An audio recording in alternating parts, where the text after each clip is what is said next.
Hello everyone, इस video में हम लोग न्यूटन्स लॉज ऑफ मोशन में क्वेश्चन नंबर 23 के आगे हम लोग देख लेते हैं। 23 तक हम लोगों ने देख लिया था, है ना। तो क्वेश्चन नंबर 24 में क्या कहा जा रहा है, देखिए। Near a station a train is retarding at 2 metre per second square to stop. एक ट्रेन है जो रिटार्डेशन में है रुकने के लिए 2 मीटर पर सेकेंड स्क्वायर से। When its speed is 36 kilometre per hour, a passenger standing in the corridor of a boggy puts his suitcase on the floor. तो उस ट्रेन में एक आदमी भी है जिसके हाथ में एक सूटकेस है जो कि ज़मीन पे रख देता है, ट्रेन के सरफेस पे रख देता है, ठीक है। The floor was a little bit slippery so the suitcase began to slide and finally stop in the train after sliding 12 meter on the floor relative to the train। अब वो क्या है, सूटकेस कुछ दूर चलने के बाद सूटकेस रुक जाता है और वो जो सेपरेशन है उस आदमी से, उसका जो सेपरेशन है वो 12 मीटर के बराबर है ना। मतलब वो 12 मीटर दूर चला जाता है उस आदमी से जब वो सूटकेस रुकता है। तो according to this situation which of the following statement are correct. यदि इस सिचुएशन को एनालाइज किया जाए तो कौन कौन सा स्टेटमेंट इसमें सही हो सकता है। इसके फर्स्ट स्टेटमेंट में क्या कर रहे हैं, the train stopped before the suitcase stop sliding. अब मेरी बात समझिए, ट्रेन एक्सेलरेट कर रहा था, रिटार्डेशन में था, निगेटिव एक्सेलरेशन जिसको कर सकते हैं, so called negative acceleration, retardation. तो रिटार्डेशन में है ट्रेन, तो रिटार्डेशन के अपोजिट डायरेक्शन में इस सूटकेस पे एक सूडो फोर्स लगेगा। इस सूडो फोर्स के कारण ये जो सूटकेस है ये एक्सेलरेट करेगा और इस एक्सेलरेशन के कारण जब ट्रेन रुकेगा उस समय भी इस सूटकेस के पास एक वेलोसिटी होगा, क्योंकि जिस समय ट्रेन रुक जाएगा उस समय रिटार्डेशन का वैल्यू 0, लेकिन उस सूटकेस में एक वेलोसिटी आ गया रहेगा उस समय। तो उस वेलोसिटी के कारण वो सूटकेस कुछ देर और चलेगा, उसके बाद रुकेगा। तो आप कह सकते हैं कि पहले ट्रेन रुकेगा उसके बाद सूटकेस रुकेगा। इस चीज़ को समझिए कि जैसे मान लेते हैं कि ये एक ट्रेन है एक, है ना। थोड़ा मैं बड़ा बना देता हूँ, ठीक है। ये एक ट्रेन है और एक आदमी है जो इस पे है एक सूटकेस के साथ, और ये जो ट्रेन है वो इस तरफ जा रहा था और इसमें रिटार्डेशन आ जाता है। रिटार्डेशन मतलब वेलोसिटी का अपोजिट डायरेक्शन का एक्सेलरेशन, है ना, निगेटिव एक्सेलरेशन जिसको कह सकते हैं। तो इसमें रिटार्डेशन आ जाता है, यहाँ पे एक आदमी है जिसके हाथ में एक सूटकेस है। मान लेते हैं ये सूटकेस है, एक ब्लॉक की तरह सूटकेस है। अब इस सूटकेस पे एक सूडो फोर्स लगने लगेगा। मान लेते हैं इसका मास m है, तो एक ma सूडो फोर्स लगने लगेगा। वो किसको क्यों लगेगा, वो सूडो फोर्स इस ट्रेन के रिटार्डेशन के कारण। जब ये ट्रेन का वेलोसिटी 0 हो जाएगा, ये सूटकेस पे सूडो फोर्स लगना बंद हो जाएगा, लेकिन उस समय भी इस सूटकेस के पास एक वेलोसिटी होगा v, है ना, एक v वेलोसिटी होगा। इस v वेलोसिटी के साथ ये कुछ दूर और चलेगा और फिर ये रुकेगा। मतलब पहले ट्रेन रुकेगा फिर ये सूटकेस रुकेगा, है ना। और ये जो डिस्टेंस है ये 12 मीटर कर रहे हैं। मतलब इसको यदि s1 माने एक्सेलरेशन वाला, ठीक है, और इसको यदि s2 माने डी एक्सेलरेशन, सूटकेस का डी एक्सेलरेशन, s1 में सूटकेस का एक्सेलरेशन हो रहा था, तो s1 प्लस s2 का वैल्यू 12 मीटर ये दे रखे हैं। अब आते हैं फिर से क्वेश्चन में, देखिएगा क्वेश्चन में क्या कहा जा रहा है। Speed of the suitcase relative to the bogie decreases monotonically. अब ये स्पीड जो है वो घटता जाएगा, ऐसा नहीं है। सूटकेस का स्पीड पहले बढ़ा है फिर घटा है ना। Speed of the suitcase relative to the bogie first increases then decreases, बिल्कुल ये सही है। तो इसका ऑप्शन ए भी सही है भाई और ऑप्शन सी भी सही है। अब डी ऑप्शन पे आते हैं। Coefficient of friction between the suitcase and the floor of the bogie is close to 0.135। ये कैलकुलेट करना पड़ेगा आपको। तो इस पे इसका जो एक्सेलरेशन है वो 2 मीटर, मतलब negative acceleration, retardation 2 metre per second square के बराबर है। मतलब इस सूटकेस पे जो सूडो फोर्स लग रहा होगा वो 2m के बराबर होगा, है ना। इसका फ्रिक्शन कोफिशिएंट म्यू मान लेते, तो फ्रिक्शन कोफिशिएंट इसका अपोजिट डायरेक्शन में लगेगा, इसके एक्सेलरेशन के अपोजिट डायरेक्शन में लगेगा, है ना। तो 2m हो गया इस पे लगने वाला सूडो फोर्स, और माइनस में क्या लिख दिया हमने, mu m g, mu m g, ये हो गया इस पे लगने वाला फ्रिक्शन का फोर्स, और ये बराबर हो जाएगा एम ए डैश के, मान लेते हैं इसका एक्सेलरेशन ए डैश आ जाता है with respect to that person. Okay, so you can say that 2 minus mu g that is equals to a dash. And कितने देर तक ये एक्सेलरेट किया है, देखिए ये जो ट्रेन था ये 36 किलोमीटर पर आवर से चल रहा था। कितने से चल रहा था, 36 किलोमीटर पर आवर से, तो जिसको हम कह सकते हैं 10 मीटर पर सेकंड से चल रहा था, है ना। और रिटार्डेशन जो आया इसमें 2 मीटर पर सेकंड स्क्वायर का रिटार्डेशन आया, ठीक है। तो जिस समय ये रुकेगा तो समय कितना, टाइम कितना पास हो जाएगा, टाइम जो पास होगा वो 5 सेकेंड पास हो जाएगा, 5 सेकेंड, है ना। कैसे, तो फाइनल वेलोसिटी 0 इस ट्रेन का, initial velocity 10 metre per second, acceleration retardation 2, तो टाइम का वैल्यू कितना आएगा, 5 सेकेंड आएगा। 5 सेकेंड में ये ट्रेन रुक जाएगा। और ये जो इस पे रखा हुआ सूटकेस है ये 5 सेकेंड के बाद भी चलेगा। तो 5 सेकेंड के बाद इसका वेलोसिटी कितना हो जाएगा, इस सूटकेस का यदि वेलोसिटी देख लें तो सूटकेस का एक्सेलरेशन ये है, तो 5 सेकेंड के बाद इस सूटकेस का वेलोसिटी, इनिशियल वेलोसिटी तो इस सूटकेस का कितने के बराबर था, 0 के बराबर था ना। तो 5 सेकेंड के बाद इसका वेलोसिटी क्या होगा, 2 माइनस म्यू जी इंटू 5, ये हो जाएगा इसका वेलोसिटी, ठीक है। अब जब ट्रेन रुक जाएगा उसके बाद इसमें सुडो फोर्स नहीं लगेगा, सुडो फोर्स नहीं लगेगा, इधर वेलोसिटी है, तो अब रिटार्डेशन कौन प्रोड्यूस करेगा इसमें, बिल्कुल फ्रिक्शन, और फ्रिक्शन का ये वैल्यू है म्यू एम जी। तो अब जो नया रिटार्डेशन आ जाएगा जिसको हम लोग कह देते हैं A double dash, that is equals to mu G, ये भी एक निगेटिव एक्सेलरेशन होगा, है ना। और ये निगेटिव एक्सेलरेशन के कारण ये जाके रुक जाएगा, ठीक है, कोई प्रॉब्लम नहीं है। तो अब देखिए अब इसको कैसे निकालेंगे, तो वी स्क्वायर इक्वल टू होता है यू स्क्वायर प्लस 2as होता है ना।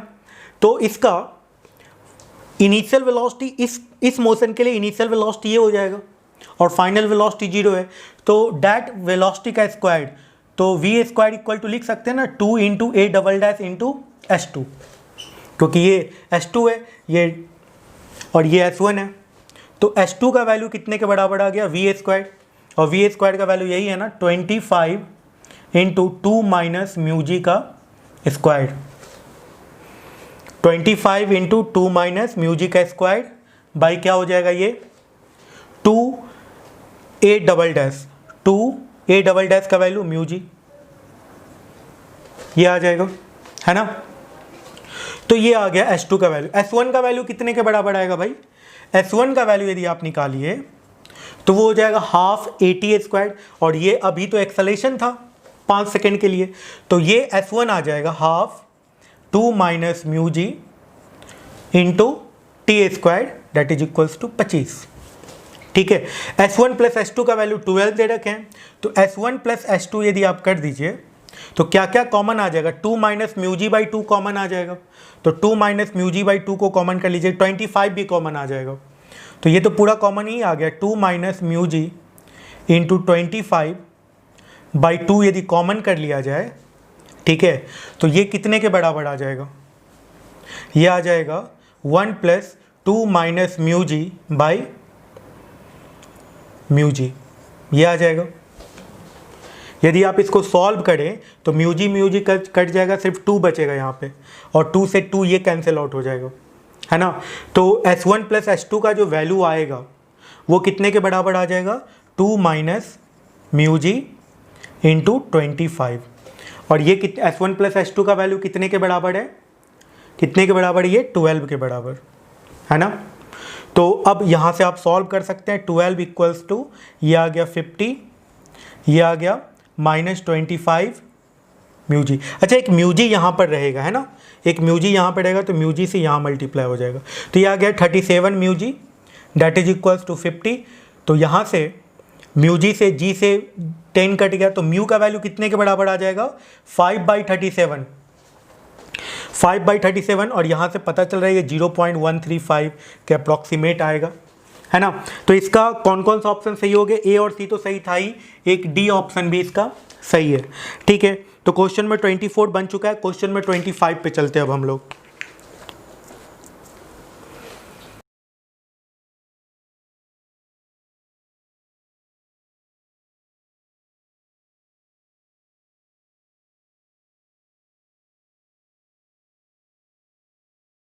क्वेश्चन में 25 में क्या कहा गया है?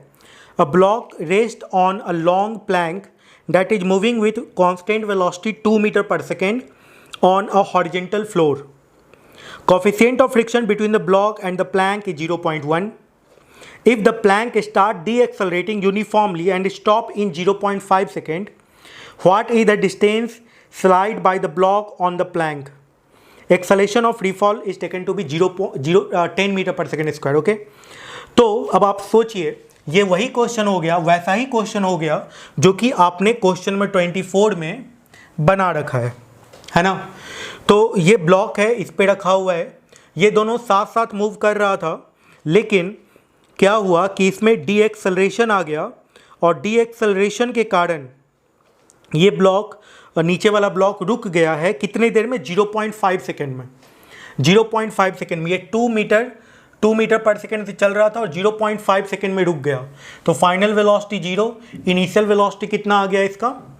Initial velocity 2 metre per second और रिटार्डेशन है 80 और टाइम का वैल्यू 0.5। तो एक्सेलेरेशन का वैल्यू कितने के बराबर आ जाएगा? 4 metre per second square, so called retardation. Retardation 4 metre per second square आ जाएगा। तो इस ब्लॉक पे एक फोर्स लगने लगेगा, इसमें रिटार्डेशन है, मतलब इसका एक्सेलेरेशन इस तरफ है 4 मीटर पर सेकेंड स्क्वायर। तो इस पे 4m फोर्स फॉरवर्ड डायरेक्शन में लगेगा। ठीक है, इस पर किसी आदमी को बैठा लीजिए, क्योंकि आपको ब्लॉक के ही रिस्पेक्ट में इसका डिस्प्लेसमेंट कैलकुलेट करना है ना। तो इसका 4 metre per second square acceleration हो गया और इसमें इस पीछे के डायरेक्शन में जो फ्रिक्शन लगेगा वो म्यू जी के बराबर हो जाएगा, म्यू एम जी के बराबर हो जाएगा, जिसका कि वैल्यू एक्सेलेरेशन के फॉर्म में म्यू जी होगा एक तरीके से।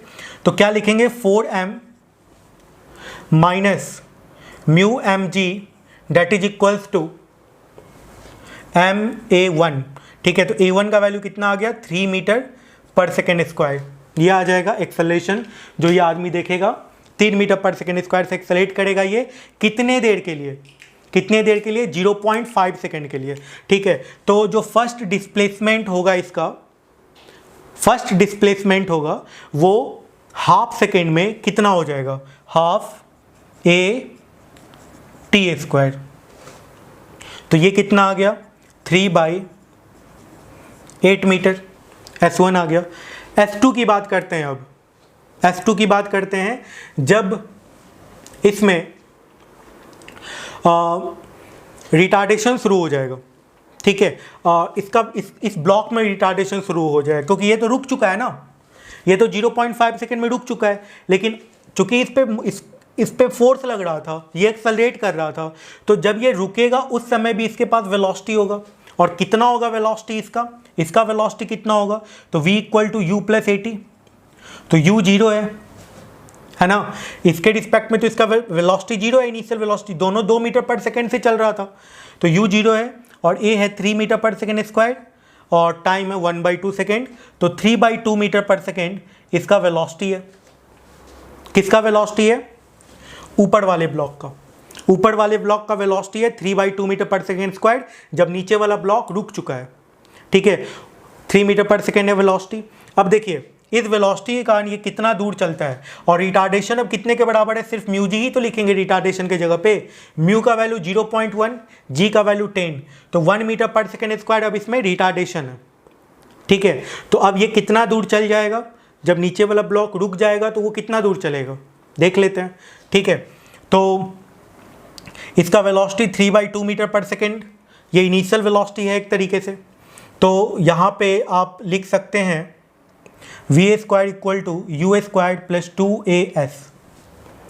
तो V का वैल्यू 0, U का वैल्यू अभी U 3/2 metre per second U का काम करेगा, तो ये हो गया 9/4 माइनस 2 इंटू A का वैल्यू रिटार्डेशन है म्यू जी के बराबर है, नीचे वाले ब्लॉक के रुकने के बाद म्यू जी के बराबर रिटार्डेशन है, और ये कितने के बराबर है? 0.1 इंटू 10, 1 इंटू S। तो S का वैल्यू कितने के बराबर आ गया? 9/8 मीटर, है ना। इसको S2 कह दें, ये S1 S2, यही ना टोटल डिस्प्लेसमेंट तय करेगा। ये ब्लॉक S1 प्लस S2 यही ना टोटल डिस्प्लेसमेंट तय करेगा। तो इसका वैल्यू कितने के बराबर आ गया, इन दोनों को जोड़ दीजिए, 12/8 आ जाएगा, 9/8 3/8, 12/8 आ जाएगा, that is equals to 1.5 metre. This is the final answer. तो 25 का डी ऑप्शन सही है। चलते हैं फिर क्वेश्चन में 26 में। A pair of scissor is use to cut a wire of circular cross section held vertically. To reduce required force, the wire must be placed close to the hinge. But if it placed close to the hinge, it slide away from the hinge until the angle between the blade becomes theta. Find the coefficient of friction between the blades and the wire. देखिए इस question को कैसे बनाया जाए।